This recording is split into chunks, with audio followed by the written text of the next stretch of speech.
Hola, hola, ¿cómo estamos? Bienvenidos a este nuevo podcast del día de hoy.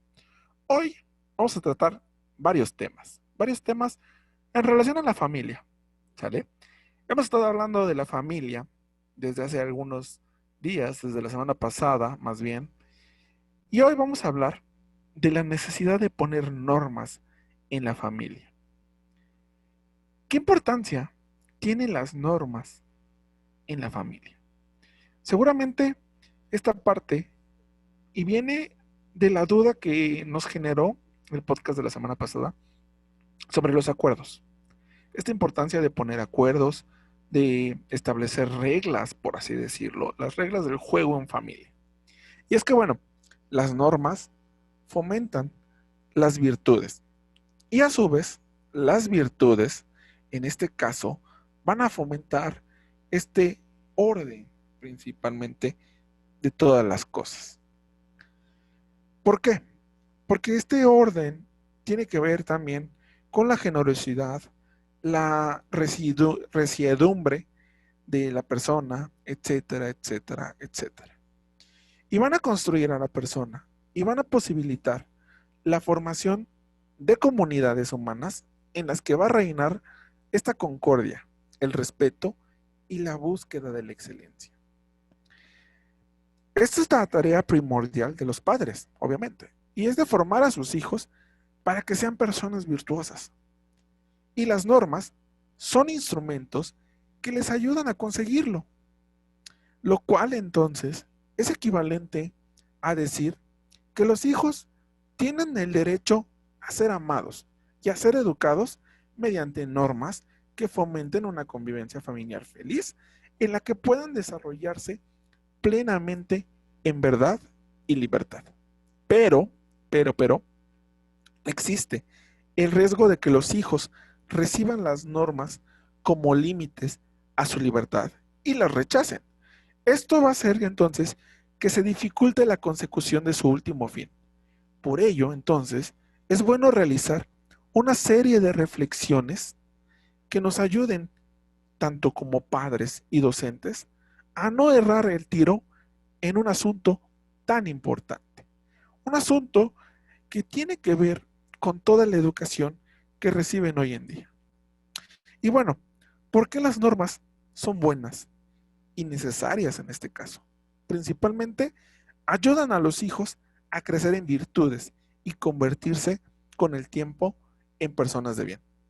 Van a proporcionar seguridad y protección a nuestros hijos, pues les va a permitir entonces saber qué se espera de ellos en cada momento y lugar.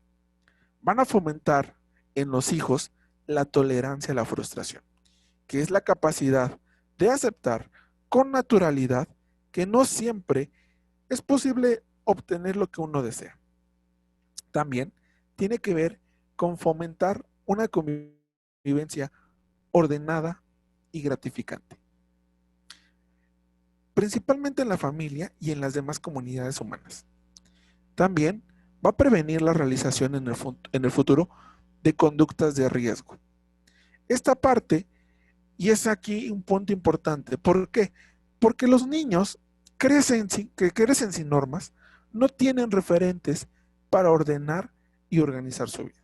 Entonces, ¿cómo deben ser las normas? Las normas deben ser claras. Los hijos deben de saber qué es lo que se espera de ellos y qué clase de consecuencias habrá en caso de no cumplirlas. En este caso también, si son posibles de cumplir, principalmente ajustándose a la realidad, a la edad y a la madurez de los hijos. También tiene que ver con esta aplicación con coherencia y con consistencia, con independencia de factores obviamente como los estados de ánimo. Las excepciones tienen que ser justificadas, limitadas y explicadas. También aquí un punto importante, deben de estar formuladas en positivo. Y bueno, ¿cómo fijo las normas y cómo las transmito? El gran reto para los papás es cómo conseguir que los hijos perciban correctamente la bondad de las normas y acepten la importancia de regirse por ellas en la vida diaria.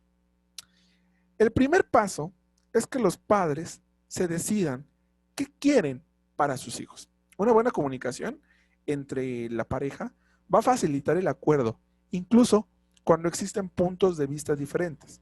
Un segundo paso sería fijar las normas que permitan alcanzar los objetivos deseados.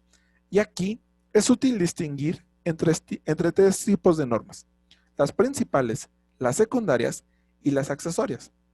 Las normas principales son aquellas sobre las que se construye el edificio normativo y, por tanto, actúan como principios generales y fundamentales. Han de ser, obviamente, pocas y muy claras y de cumplimiento obligado en todo momento. Un ejemplo es el respeto a los demás.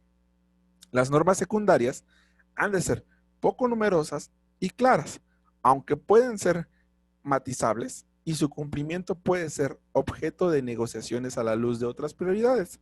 Un ejemplo puede ser a la hora de llegada a casa o a la hora de que se le da una paga. Y las normas accesorias suelen estar relacionadas con tareas del hogar, como la limpieza o levantar la mesa. En muchas ocasiones pueden negociarse sin afectar gravemente el funcionamiento familiar. Entonces, aquí, el tercer paso consiste en transmitir a los hijos el conjunto de normas que se van a guiar en la vida familiar. ¿Sale? Y es importante que los hijos perciban una posición sólida y compartida por ambos padres y que entiendan el sentido y bondad de las normas más allá de la dificultad de su cumplimiento. Finalmente, puede ayudar la creación de un cuadro resumen, que inclusive puede colocarse de una manera visible en algún lugar de la casa para que todos puedan consultarlo con frecuencia. Este pequeño ejercicio inclusive les va a ahorrar muchas dudas, muchas preguntas, algunos despistes y muchos, pero muchos enfados. ¿Sale? Y bueno, ¿cómo puedo fomentar el cumplimiento de las normas en el hogar? Una pregunta que muchos padres también me han llegado a hacer, ¿no? ¿Cómo puedo fomentar este cumplimiento de normas en casa? Para que las normas sean eficaces, es esencial que los padres estemos convencidos de su valor y que creen un clima agradable en el hogar. Para ello, es importante adoptar un enfoque equilibrado frente a las normas y a su cumplimiento, evitando así los extremos de la permisividad, total y el control absoluto. Es importante aquí mantener, ojo, es importante mantener la firmeza, pero graduándola en función de los diferentes tipos de normas. Y hay que recordar que las acciones secundarias y accesorias permiten la negociación. También es necesario aquí que en este caso se recuerde la importancia de las normas de manera periódica, siempre de forma positiva y acudiendo a explicaciones y ejemplos cuando sean comprensibles y atractivos para los hijos. Esto nos va a permitir, además de ir adaptando las normas, a un proceso de maduración muy complejo. Y bueno, cuando las normas en este caso no se cumplen en algún sentido o en alguna situación, partiendo de la base de que para alcanzar la plenitud personal es necesario ajustarse a un modelo normativo, en este caso, se puede entender la importancia de apoyar constantemente a los hijos en la difícil tarea de guiarse por dicho modelo. Esto supone facilitarles o felicitarles cuando lo consiguen y animarles cuando fallan, más allá de la reacción inmediata frente a un determinado comportamiento. E incluso será importante recordar que el objetivo de ajustarse a las normas es el de alcanzar la vida buena. Esto supone entonces reconocer aquí que los actos tienen consecuencias a medio y largo plazo. Cuando un hijo incumple una norma, es necesario no perder de vista los objetivos a largo plazo. Aquí entra en el juego la posibilidad del castigo, cuya aplicación entonces requiere de inteligencia, firmeza y ternura. Analicemos, por ejemplo, algunos aspectos importantes del castigo y su aplicación. Principalmente aquí decíamos, nunca tiene como objetivo humillar o descalificar a nuestros hijos. Es importante que tenemos que explicar, papás, cuál es el motivo del castigo. No puede ser el primero o único método. Esto que se utilice obviamente para llevar a cabo y conseguir el aprendizaje de las normas. Ha de aplicarse de forma cercana en el tiempo a la conducta que se haya realizado. Ha de estar relacionado con lo que se ha hecho, pues tiene que ser proporcional y tiene que tener un principio y un final. ¿Sale? Un castigo inadecuado, ojo, no va a permitir aprender a los hijos, pues puede desanimarles y llevarles a cumplir con la norma por temor y no por convicción. Entonces, para concluir esta parte, vamos a analizar a dos grandes autores de la antigüedad que nos han dejado unas reflexiones que nos pueden ayudar a tener éxito en esta tarea tan importante y delicada. El primero es San Agustín y nos dice, guarda el orden y el orden te guardará a ti. ¿A qué se refiere esto? Esto se está refiriendo al orden como una virtud primordial que está en el origen de otras muchas virtudes y que va a ayudar a nuestros hijos a ordenar su cabeza y que les va a llevar a ser capaces de ordenar lo exterior, pero sobre todo a ser más virtuosos, organizados y más capaces de aprovechar bien su tiempo. El segundo es Sófocles y nos dice que el que es bueno en la familia es también buen ciudadano. Y este primer establecimiento de normas en casa es imprescindible para aprender a convivir en sociedad. No solo nos hará mejores en la familia, sino que también nos va a convertir en mejores ciudadanos. ¿Sale? Esta parte, entonces, y ahorita vamos a pasar al segundo toma, nos muestra una importancia entonces en esta parte de las normas. Y aquí, en las normas, entonces también llega un tema importante, que es la comunicación en la familia. Principalmente, y vamos a hablar de Marta Casas. Marta Casas es licenciada en Pedagogía y orientadora familiar del gabinete de Nagore, a quien le mandamos un fuerte saludo.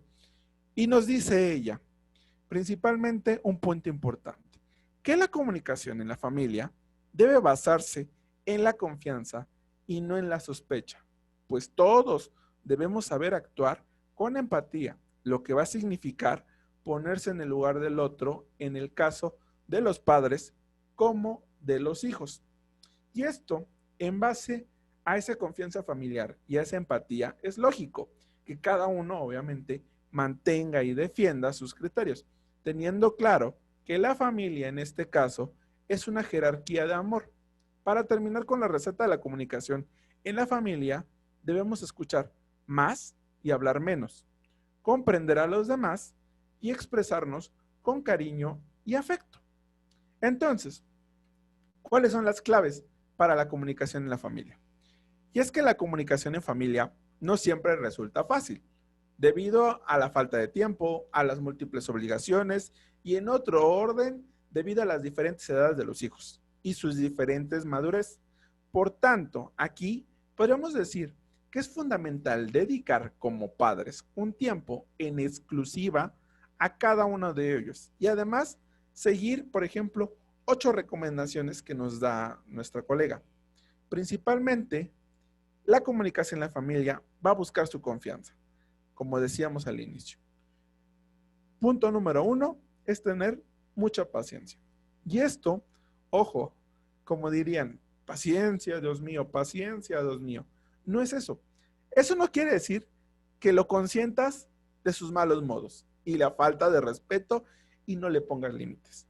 Si eres padre, debes de tener derecho. ¿A qué me refiero con esto?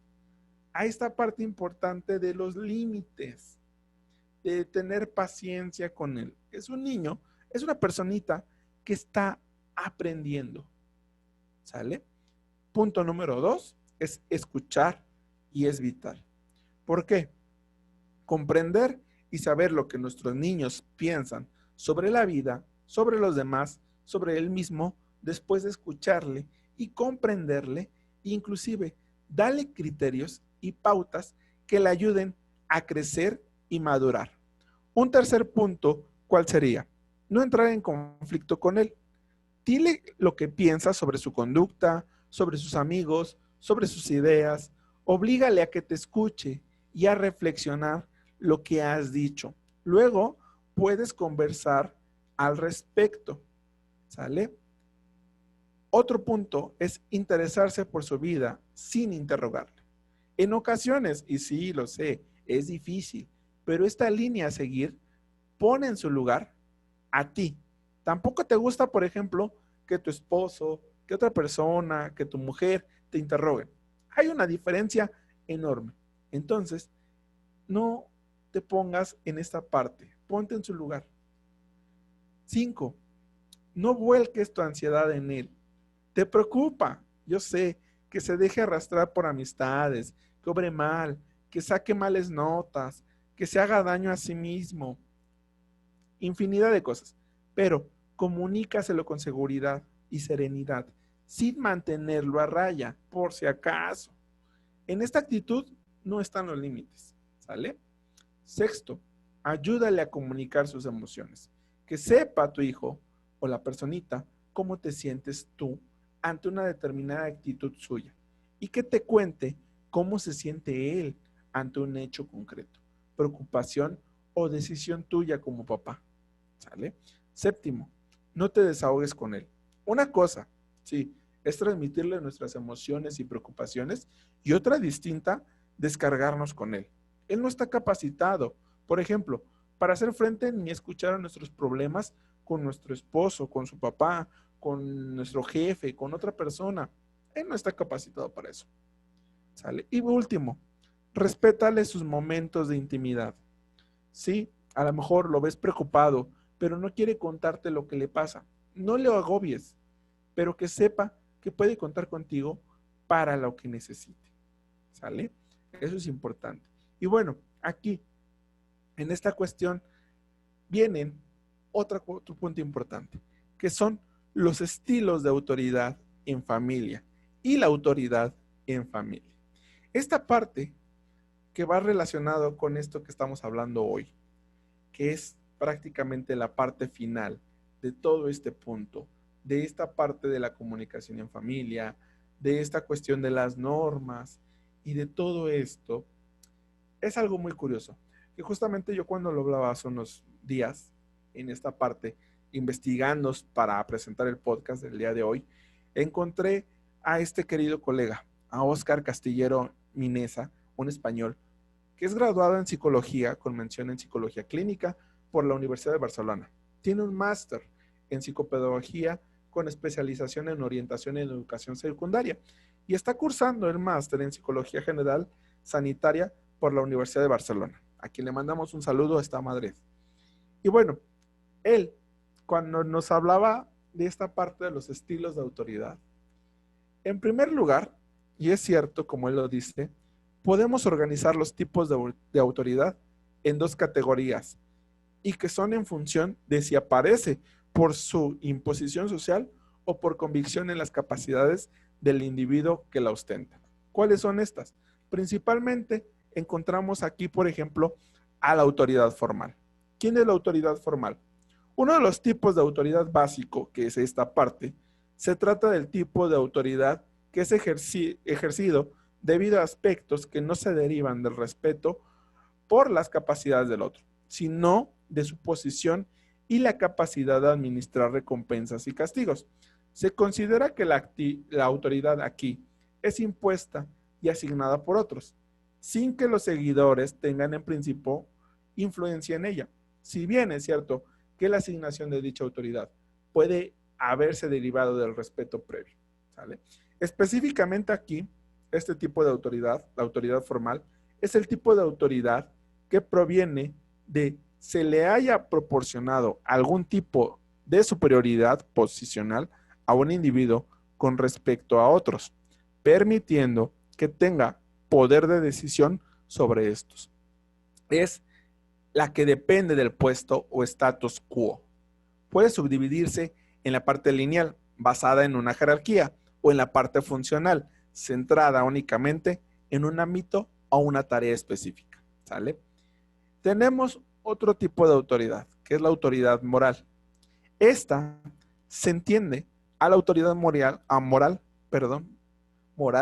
como aquella que es otorgada en base al respeto por las cualidades que van a estar manifestadas por el líder, bien por su experiencia o bien por características morales. No se basa en el carisma, sino en el respeto por lo que representa a la persona. Al igual que la autoridad carismática, que veremos después, surge del reconocimiento y no de la imposición, pues puede subdividirse en técnica, que está basada en el conocimiento y experiencia personal, basada en lo moral.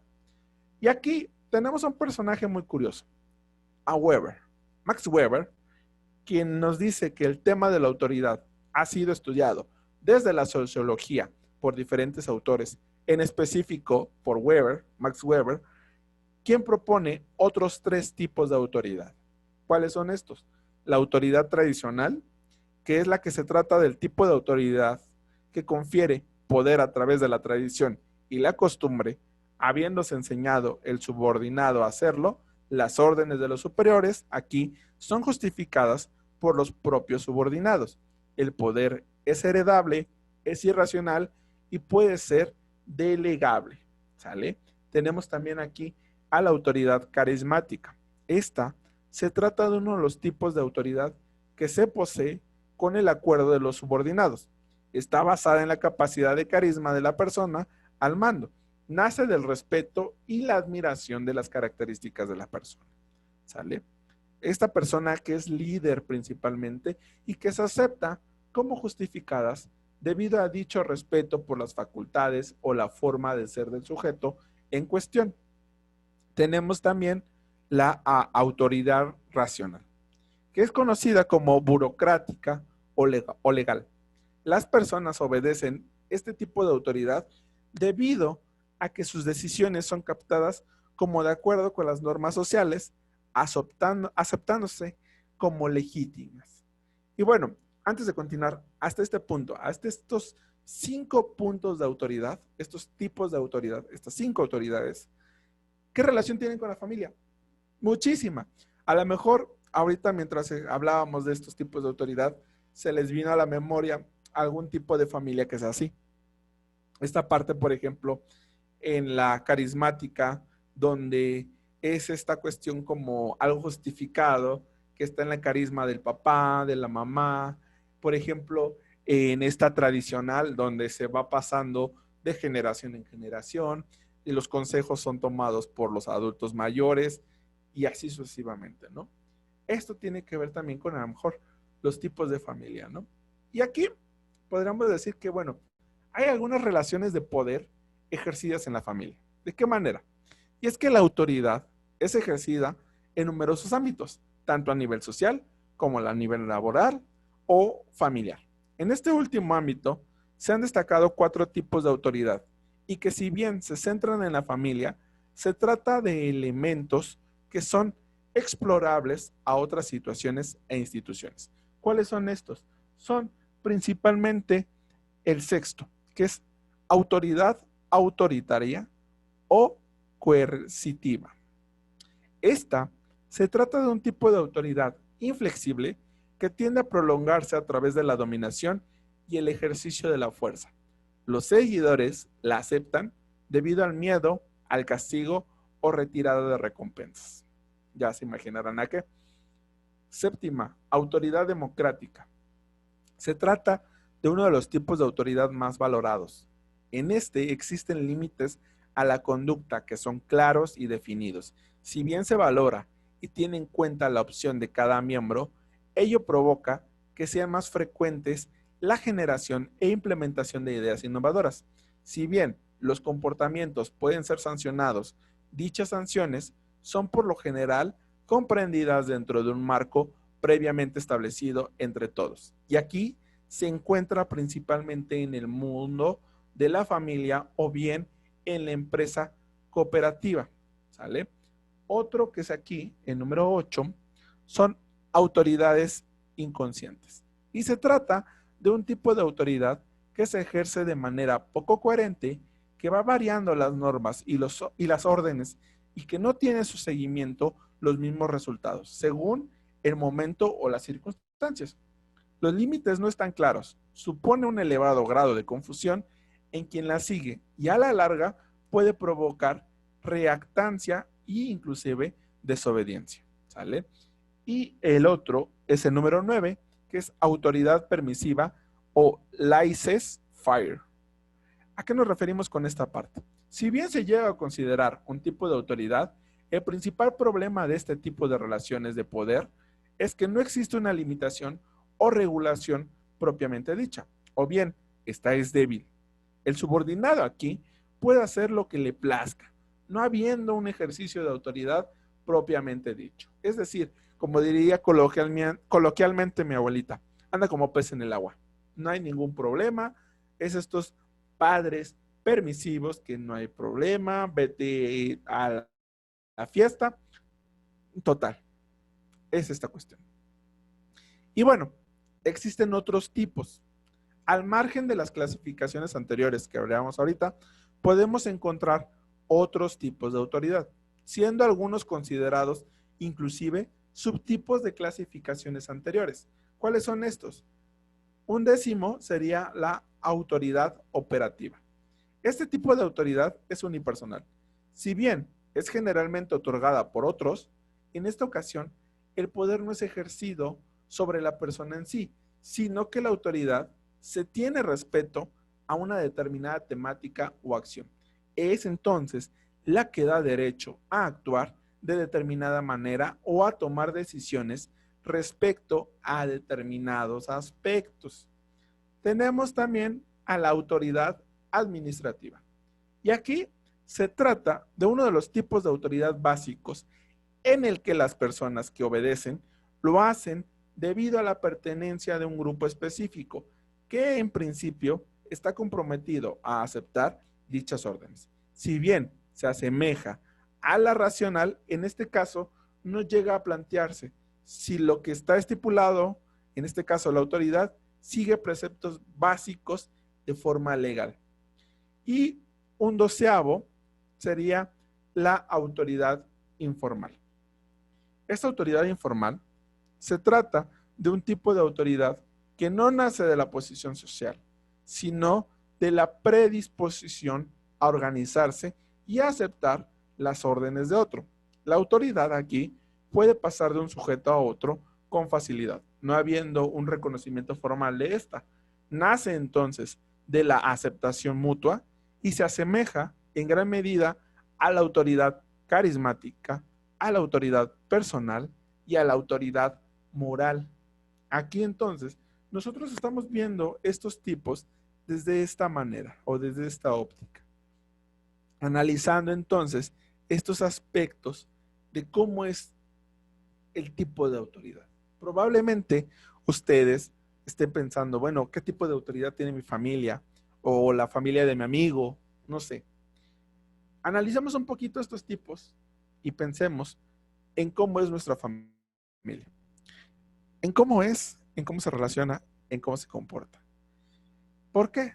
Porque aquí vemos que obviamente la autoridad en familia ha de ser un servicio generoso, amoroso y eficaz que los padres regalan a sus hijos por medio de la autoridad. Obviamente, los padres van a ir ayudando poco a poco a que los hijos sean mejores, a que lo logren de la formación y vivencia de virtudes.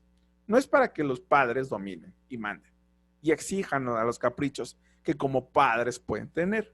Esta cuestión no es importante. Pues quien realmente quiera tener autoridad con sus hijos y en la familia en general, se ha de convertir en el servidor de ellos. Va a querer ayudarles a ser mejores por medio de su actuación como autoridad. Y aquí, por ejemplo, papá, mamá, persona que me estás escuchando hoy, ¿por qué regañas a tu hijo? ¿Porque estás muy cansado y no quieres que te moleste? ¿Porque se equivocó en la forma que le dijiste que barriera el patio? ¿Por qué? Esa es la pregunta que como padres nos hemos de hacer siempre que mandemos algo a nuestros hijos. ¿Por qué lo hago? ¿Busco bien? ¿Deseo que sea mejor persona? Recuerda que los hijos son el fruto del amor, de la entrega total y mutua de los esposos. Ese fruto que transforma en una nueva vida y en una mejor persona. Por tanto, aquí la autoridad en la familia ha de ir inspirada por el cariño que tengas tú por tus hijos, por el verdadero amor que busca el bien de ellos, por el respeto a sus personas, por el dominio personal de tus enojos, la flojera, el egoísmo. Estará inclusive revestida de generosidad. Puedes, más bien, debes esforzarte para vencer tus comodidades con tal de ayudar a que tu hijo sea mejor. Lo va a hacer y será también una autoridad adecuada según las necesidades de cada uno de los miembros de la familia. Vaya, no puedes exigir lo mismo a un niño que a una niña, a quien es flojo o más inquieto, o a quien es inteligente o a quien lo es menos. Es importante apoyar siempre la autoridad del otro esposo o esposa. Cuida que el prestigio de tu esposo o de tu pareja siempre esté apoyado por ti. No tengas miedo de mandar, de ejercer la autoridad. Quien sirve a los demás vive la felicidad en esta tierra. Esfuérzate por dar un buen ejemplo a tus hijos. Quien se esfuerza por ser ejemplo va a tener el derecho de mandar. Guarda tus zapatos en el ropero, Juanito. Él irá a hacerlo, pero ¿tú guardas sus zapatos o tus zapatos en su lugar? ¿Cómo se tiene prestigio con los hijos? ¿Cómo lo logramos? Por el buen humor, por este buen humor principalmente, donde hay diferentes estilos personales, pero todos se apoyan en el optimismo. Saber descubrir primero lo positivo de cada persona y de cada situación en la confianza. También por la serenidad, porque asegura las mejores condiciones para actuar con sensatez y con flexibilidad. El nerviosismo, por el contrario, va a empeorar la situación y desde luego va a desprestigiarla. Han de vernos serenos, sin dar paso a la ira o al enfado por nimiedades. Han de vernos que no sacamos las cosas de quicio. Se puede comprobar además como los hijos adoptan conductas más serenas cuando están ante una persona tranquila, que no responde con cólera, sino con un tono de voz sosegado y conciliador. Por la paciencia también. Los padres tienen un sexto sentido que avisa cuándo y cuánto es necesario volcarse con cada uno, a causa de una enfermedad, unos problemas en clase, lo que tenga el hijo. Ahí nos damos cuenta en esta parte. La autoridad de los padres se va a reforzar entonces. ¿Cuándo? Cuando hay un acuerdo en cómo educar a los hijos y en cómo armonizar la autoridad paterna y materna para una mejor educación de cada hijo. La autoridad de los padres ha de ser completamente no excluyente, no delegada de uno o del otro papá. Se emplea aquí el razonamiento, al diálogo, potencia la responsabilidad de los hijos por aproximaciones sucesivas. Huir tanto del sobreproteccionismo como del desentenderse cuando puede necesitar ayuda. Llega a los acuerdos en temas puntuales con los hijos. Se puede concretar dichos acuerdos mediante contratos de conducta. Se evita el sermonear reiterativo, porque suele tener un efecto contrario a lo buscado. Sí, hay que decir algo a alguien. Se dice a solas, de manera clara, con formulación positiva, llegando a acuerdos y fijando el tiempo de revisión de los mismos. Recuerda, somos firmes cuantas veces sea necesario, pero sabiendo cambiar actitudes de flexibilidad y cariño siempre que sea preciso. Presta atención al buen comportamiento, a los aspectos positivos que tiene toda persona y no se atiende únicamente a las conductas desadaptativas. Y no trata de vencer, sino de convencer. Recuerda que es la fuerza de la razón o más bien, es la fuerza de la razón quien se ha de imponer, no la de los daños. Ese punto importante es lo que tenemos en esta parte de la autoridad en familia, de estos temas que hoy te presentamos. Hasta aquí dejaremos el podcast del día de hoy. Espero les haya gustado. Nos vemos en una nueva emisión, en un nuevo podcast. Y recuerden seguirnos por nuestras redes sociales.